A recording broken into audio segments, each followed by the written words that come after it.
The air in the room was thick, heavy, like breathing mud. It clung to the back of my throat, tasted like cheap office coffee and desperation.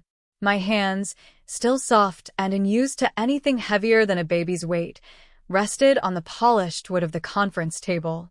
It was cold. Everything felt cold. Across from me, his face was a mask I thought I knew, but it was twisted now, something sharp and ugly pulling at the corners of his mouth. He wasn't shouting. That would have been easier. He was calm, surgically precise with the words, cutting me loose. Each syllable a snip of the wire holding me afloat. The fluorescent lights hummed overhead, a monotonous, indifferent buzz that felt louder than my own heartbeat. Outside, the city was just starting its evening exhale, headlights blurring 16 floors down. But in here, time had stopped.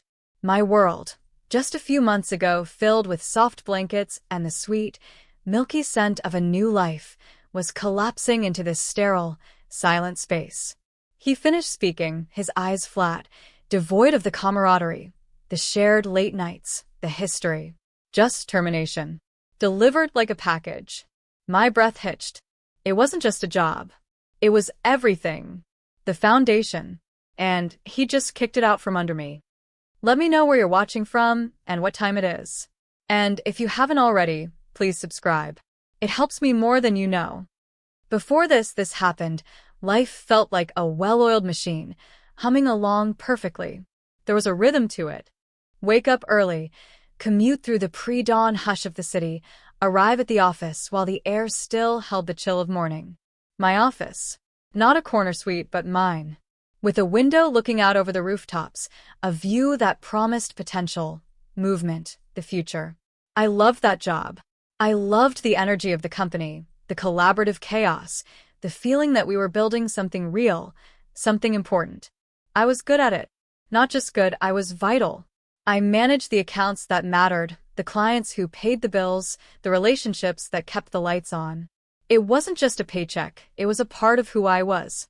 My identity was woven into the fabric of that building, those long hours, the problem-solving, the quiet satisfaction of closing a tough deal.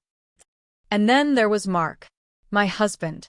He was different, reserved, quietly successful. He worked in finance, in a world that felt far removed from my own. Numbers, algorithms, things I didn't fully grasp. He traveled sometimes, took calls at odd hours, but he was always there, always supportive. He saw the fire in me for my work, the dedication, and he never tried to dim it. We built a life together, a comfortable, stable life, filled with shared dinners, weekend trips, the quiet intimacy of two people who understood each other without needing endless words. We talked about the future, about family, and then the future arrived. The little pink line on the test. The 9 months that followed were a blur of anticipation, planning, nesting. My colleagues threw me a shower, my boss, the man who just sat across from me with that dead look in his eyes, wished me well, promised my position would be waiting for me. I trained my temporary replacement, organized files, made sure everything was in perfect order for my absence.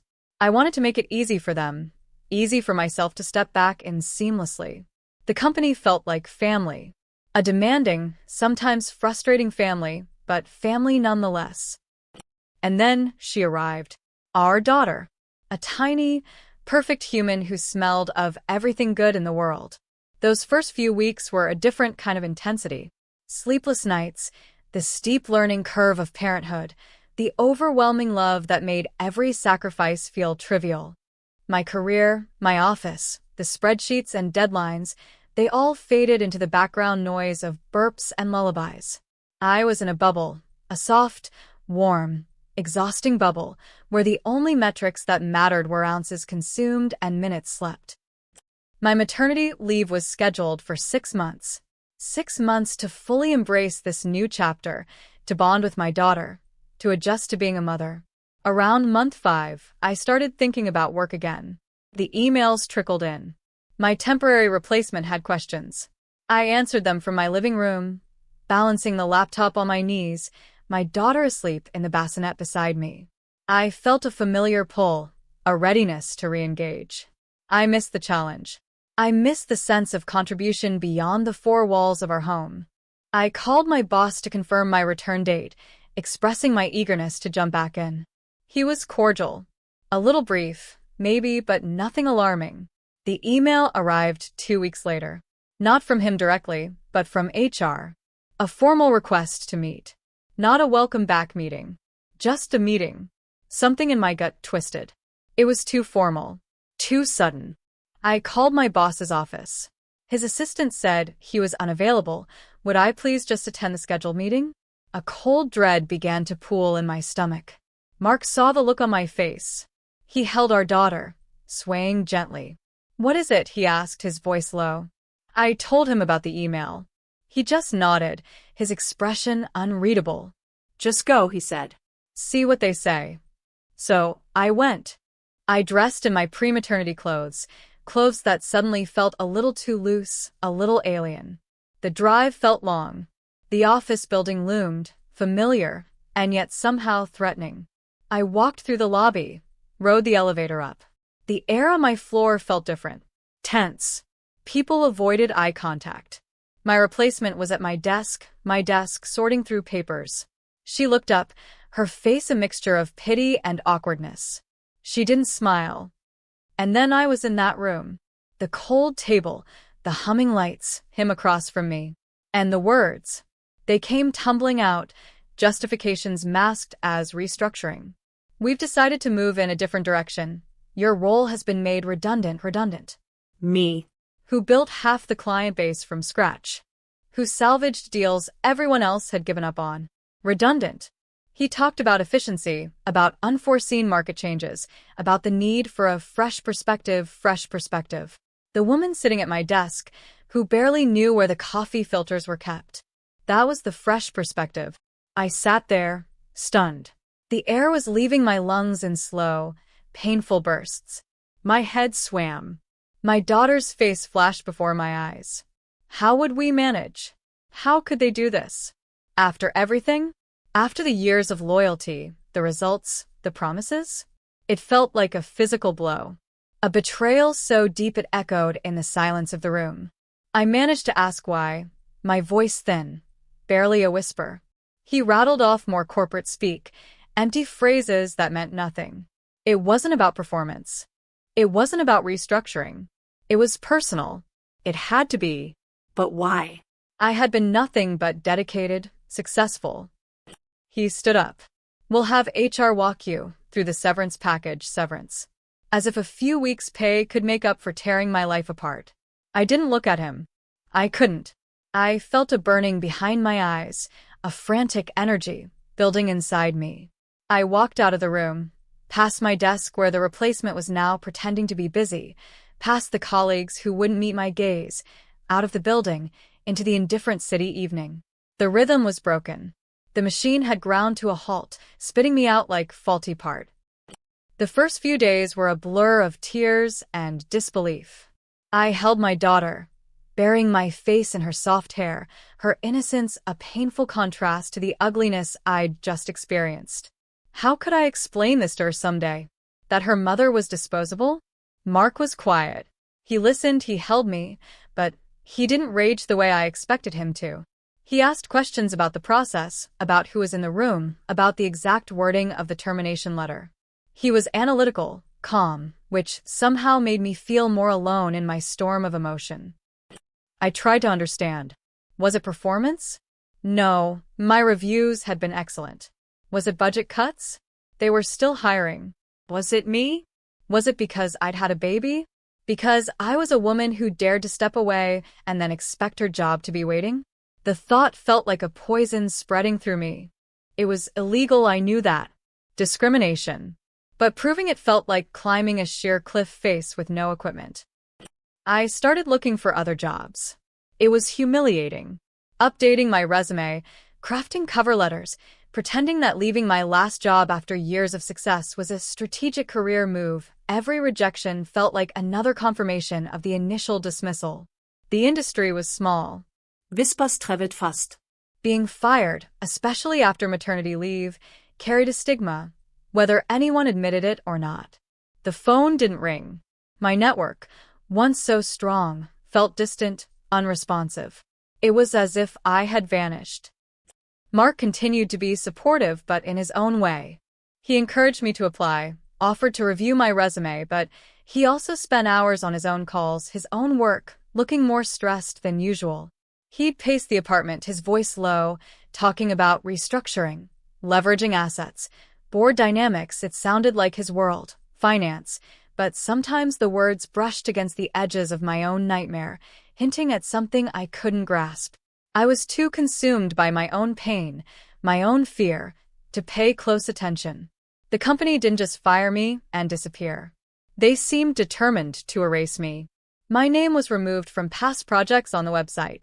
My email was deactivated immediately. I heard through a former colleague that my boss was telling people I had been planning to leave anyway, that I wasn't committed, that my performance had slipped before my leave. Lies. Vicious, calculated lies designed to protect himself, to justify his actions, and to ensure I couldn't easily find work elsewhere in the industry. The injustice of it burned hotter than the initial shock. It wasn't enough that he'd taken my job, my sense of security. He was trying to take my reputation, too, to paint me as the problem. My early struggles turned into a grinding, endless battle against an invisible enemy. Every application sent felt like a plea. Every silence on the other end of the phone felt like a rejection of my entire professional existence. I was drowning in the unfairness of it all, trying to keep my head above water for my daughter, for Mark, while secretly feeling like a failure. We talked about legal action. I met with a lawyer. He was sympathetic but realistic. Proving maternity discrimination was hard. It was a long, expensive fight. The company had deep pockets. They would drag it out, bury me in paperwork, make my life miserable. The odds weren't good. It felt like fighting a skyscraper with a slingshot. The financial stress, though Mark never said anything directly, added another layer of anxiety. Legal fees mounted. Our savings, which were supposed to be for our daughter's future, were draining away. I hit rock bottom one rainy Tuesday. I'd spent hours applying for jobs that were beneath my qualifications, jobs I didn't want, just for the sake of having something. Another rejection email landed in my inbox. It was brief, impersonal. Just another automated no. I stared at the screen, the gray light of the afternoon filtering through the window, the rain drumming against the glass. My daughter was napping. The apartment was silent. And in that silence, the weight of everything crashed down on me. The betrayal, the humiliation, the fear, the crushing sense of powerlessness. I wasn't just unemployed. I felt erased. Disposable. The corporate machine had won. My boss had won. He was still sitting in his office, probably promoting the replacement, while I sat here, my career in tatters, wondering how we would pay the bills. I remember sitting there for a long time, the cold seeping into me. And then something shifted. It wasn't a sudden burst of energy. It was colder, harder. A hardening. A resolve that settled deep in my bones. This wasn't just about a job anymore. It was about proving him wrong. It was about fighting back not just for myself, but for every woman who had ever been sidelined, dismissed, or pushed out because she dared to have a life outside of work. This wasn't just a career setback. It was a war. And I wasn't going to lose. Not like this. That evening, I talked to Mark. I told him about the lawyer, about the cost, about the low odds. I told him how defeated I felt, but also about the anger, the cold determination that had replaced the tears. I expected him to agree that maybe it wasn't worth the fight, that we should focus on finding me something else. But he surprised me.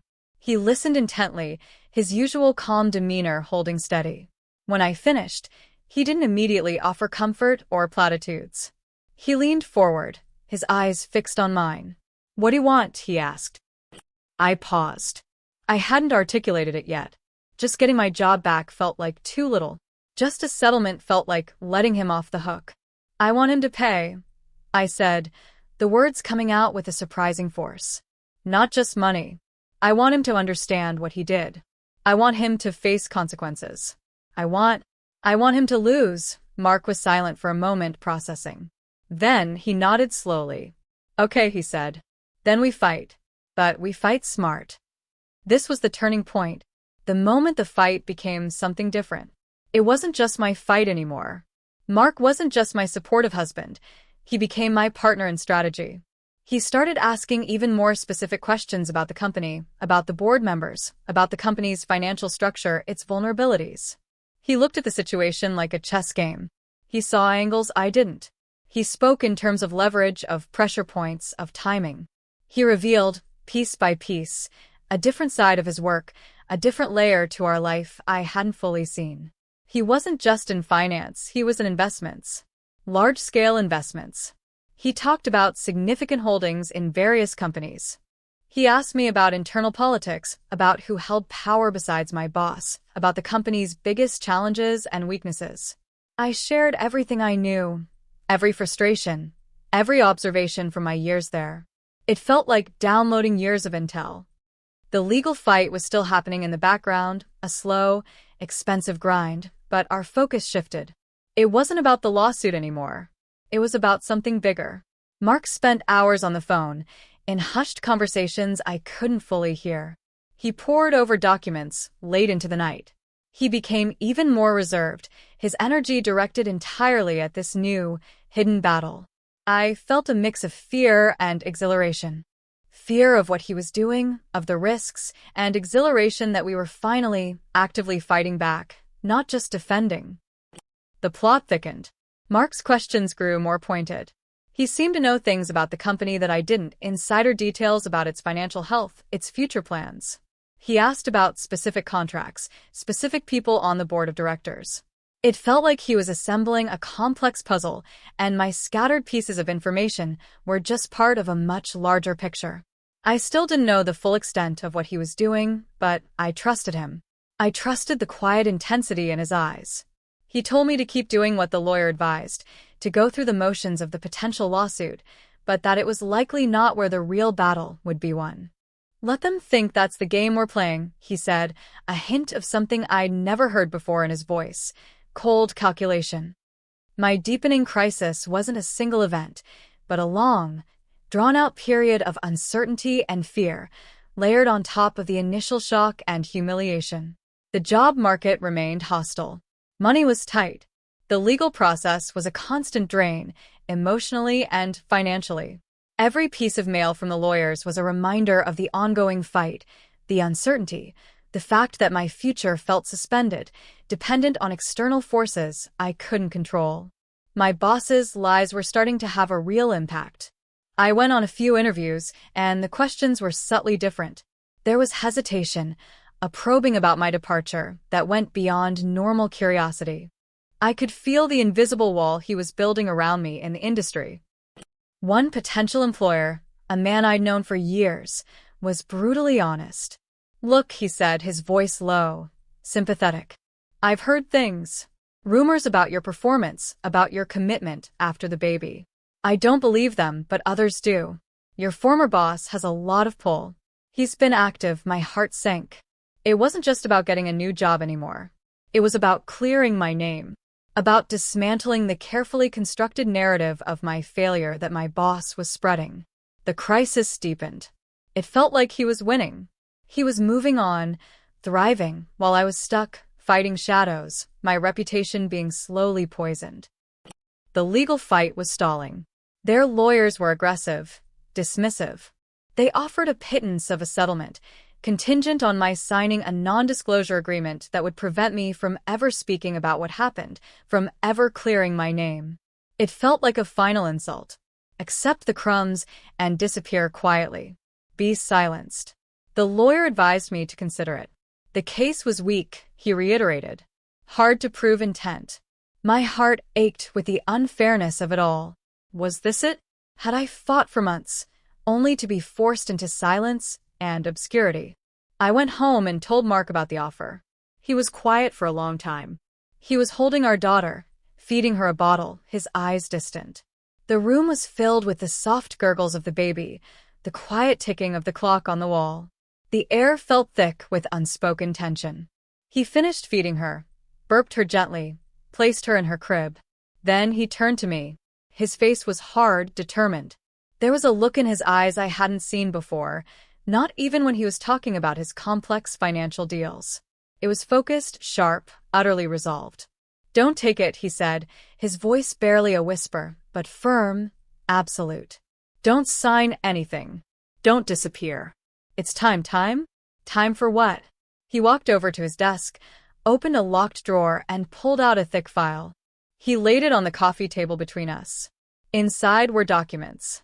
Financial statements, board meeting minutes, shareholder reports, and a single, stark line highlighted on one page. A name.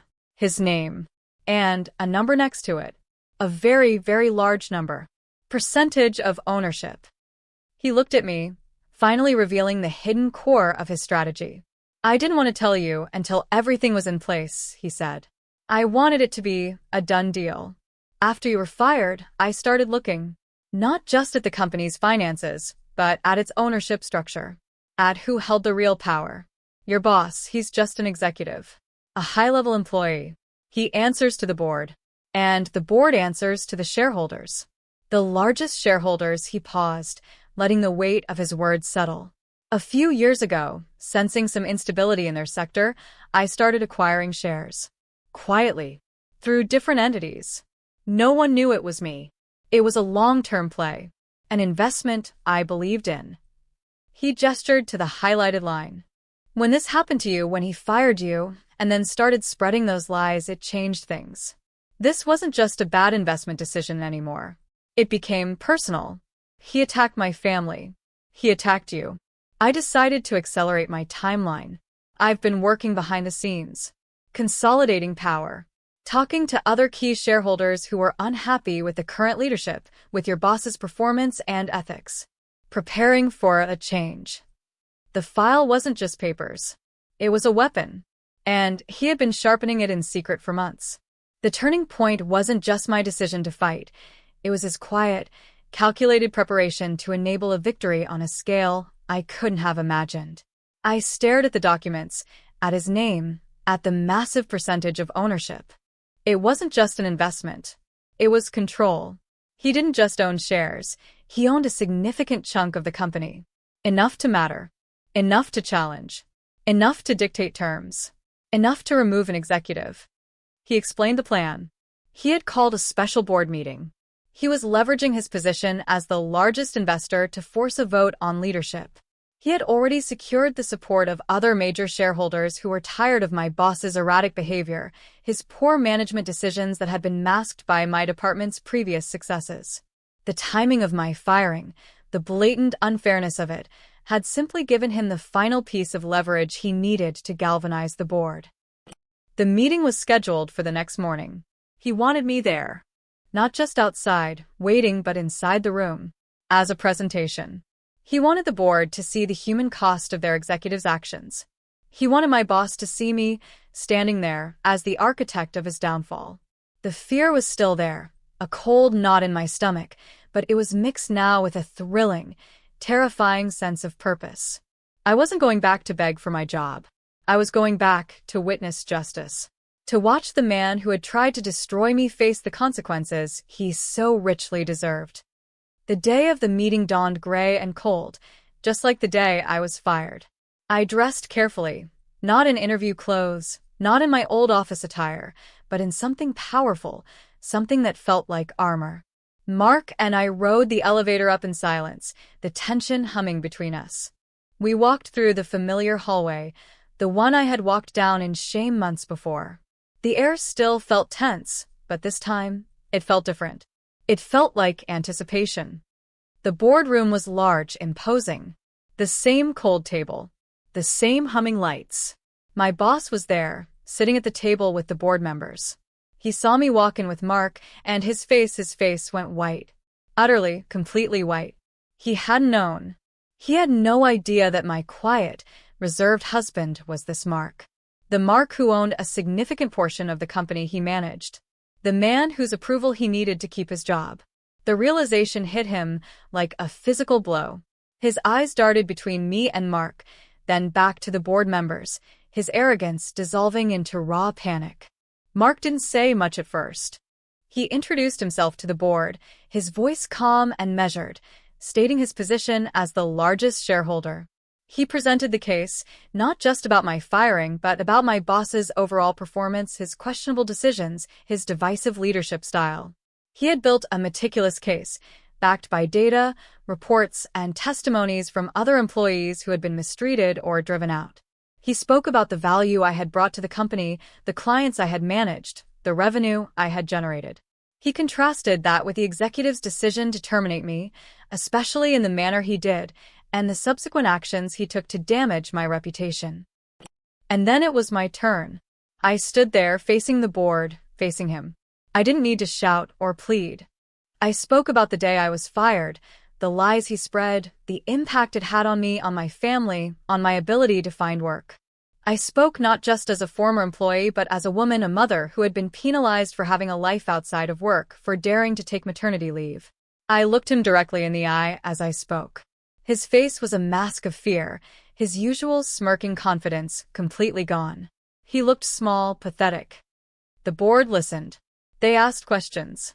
Mark answered them calmly, factually, dismantling any attempt by my boss or his allies on the board to deflect or deny. The evidence was overwhelming. Mark's leverage as the largest shareholder was undeniable. The vote was called. It was swift and decisive. The motion to remove my boss from his position was passed with an overwhelming majority. He was stunned.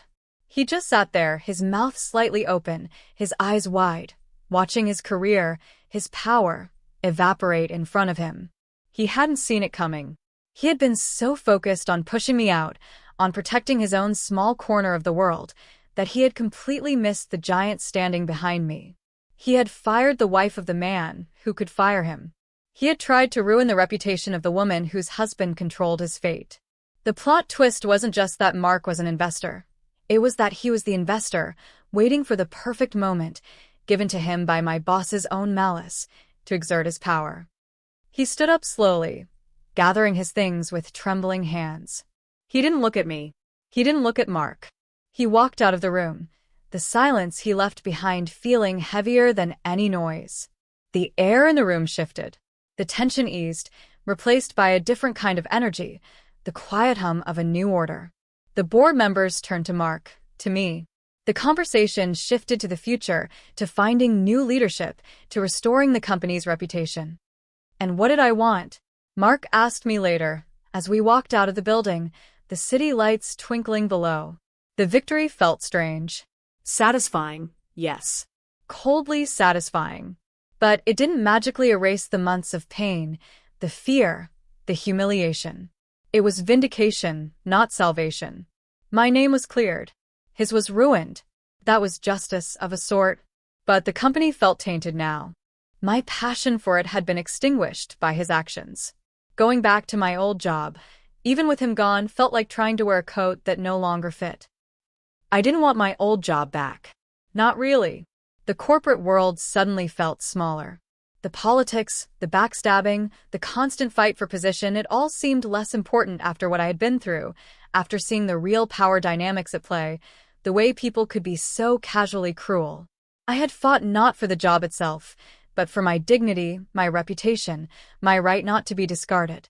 And I had won that fight, not by playing by their rules, but by leveraging a power they hadn't even known existed. The aftermath was quiet. My boss was gone, of course. News of his abrupt departure spread through the industry like wildfire. The official reason was vague, but the whispers carried the truth. He had crossed the wrong person. Specifically, he had crossed the wife of the person who owned the company. My name was cleared. The rumors he spread withered away. Recruiters started calling again, their tone different now. Respectful. Curious. Mark didn't take over running the company himself. That wasn't his world. He oversaw the transition, ensured capable leadership was brought in, leadership that valued talent and dedication over petty politics. He stabilized the company, improved its performance, proving that his investment was indeed sound. And me? I didn't go back to corporate life right away. The experience had changed me. It had shown me how fragile a career built on someone else's structure could be. I wanted something different. Something I controlled. I took some time, focused on my daughter, on rebuilding my own sense of self outside of a job title. Mark's support, his quiet strength, had been the foundation of my victory, but the fight itself, the decision to stand up, had been mine. I realized my worth wasn't tied to a company or a boss. It was inherent. Eventually, I started my own consulting firm, leveraging my expertise but on my own terms. I chose my clients. I set my own hours. I built something new, something that felt entirely mine.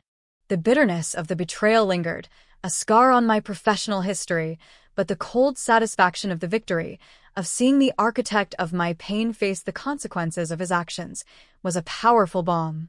He hadn't just fired me. He had ignited something in me. He had forced me to see my own strength and the hidden power structures that govern so much of our lives. The world outside our apartment still hums, lights blurring 16 floors down. But the air inside feels different now. Lighter. There's still rhythm to our lives, but it's a rhythm we control. The experience taught me that sometimes the people who seem most powerful are the ones who are most vulnerable to the forces they can't see. And sometimes the quiet strength of the people we love is the most formidable weapon of all. He tried to make me redundant. He ended up making himself obsolete. If this story hit close to home, I'd love to hear your version. Tell me in the comments where you're listening from and what time it is. Subscribing helps bring more of these stories to life. Thank you for being here.